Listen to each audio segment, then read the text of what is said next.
আসসালামু আলাইকুম।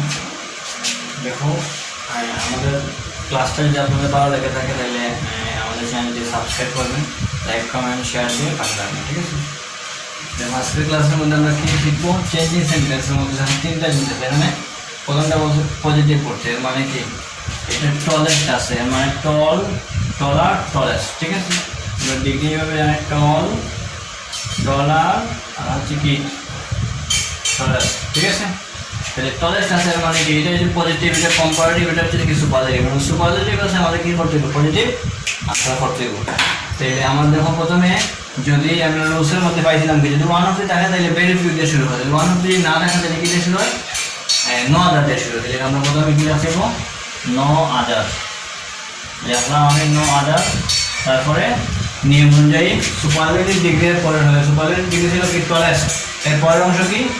Boy in the class লিখলাম আমি কি? Boy in the class. তারপরে এটা হেল্পিং ভার্ব ইজ দেওয়া আছে, এখানে ইজ লিখলাম। তারপরে স অথবা এস, স লিখলাম। তারপরে এটার পজিটিভ ফর্ম হচ্ছে কি? টল। তারপরে আবার একটা এস, তারপরে কি? সাবজেক্ট। তারপরে দেখো আই অলওয়েজ রিমেম্বার, এটা কি নেগেটিভ করতে হয়েছে। যদি অলওয়েজ যুক্ত থাকে তাহলে কি হয়? এর বিপরীত শব্দ যুক্ত হয়। এর অলওয়েজ যুক্ত, সরি অলওয়েজ যুক্ত হলে এর পরিবর্তন হয় নেভার।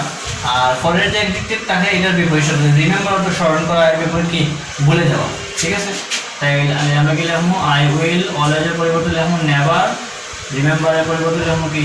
এর বিপরীত শব্দ ভুলে যাওয়ার ইংরেজি ফরগেট। আগে অর্থটা ছিল I will always remember you, মানে আমি সর্বদা তোমাকে মনে রাখবো। আর এখন হলো আই উইল নেভার ফরগেট, আমি তোমাকে কখনো ভুলবো না। তারপর দেখো কি? এভরিওয়ান প্রেইজড হার, প্রেইজ অর্থ কি? প্রশংসা করা। প্রেইজ থেকে প্রেইজড মানে প্রশংসা করেছিল। এভরিওয়ান প্রেইজড হার মানে সবাই যা প্রশংসা করেছিল বা করত। তাহলে এইটা প্রেসিভ করতে হয়েছে।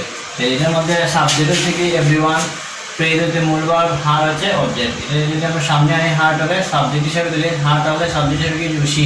যদি এটা পাস্ট ইনডিফিনিট সাবজেক্ট প্লাস মূলের পাস্ট ফর্ম, পাস্ট ইনডিফিনিট তাহলে হেল্পিং ভার্ব হিসেবে কি বসে? ওয়াজ। তো যেহেতু সি হচ্ছে সিঙ্গুলার, এখন কি? ওয়াজ। তারপরে মূল ভার্বের past participle form praise D, যেমন আছে তেমন। তারপরে প্রিপোজিশন বাই, তারপরে সাবজেক্ট কি? এভরিওয়ান। আশা করি সবাই বুঝতে পারছেন।